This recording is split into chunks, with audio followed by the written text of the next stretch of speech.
Trump's approach to Iran wasn't just aggressive, it was transformational. He didn't walk away from diplomacy. He lit it on fire. From ripping up the nuclear deal to assassinating a top Iranian general, the Trump doctrine was clear. Maximum pressure, zero apologies. But here's the question no one's answering.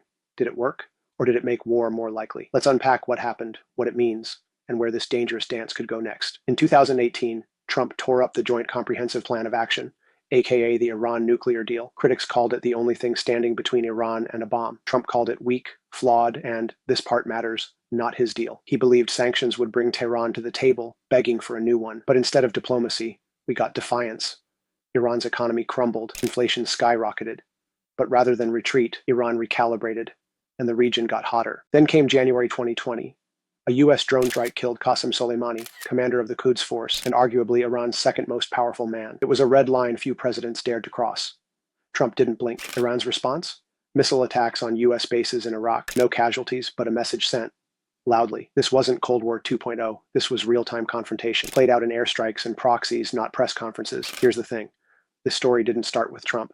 In 1953, the CIA helped overthrow Iran's prime minister. In 1979, Iran responded with a revolution and a hostage crisis. For over 40 years, it's been sabotage, sanctions, and shadow wars. What Trump did was throw out the old script and write a more volatile one. And while some applaud that shakeup, the cost has been rising tension without a diplomatic safety net. After the Soleimani strike and continued sanctions, Iran started breaking the nuclear deal, step by step. Higher uranium enrichment, more centrifuges, less cooperation with inspectors, not in secret.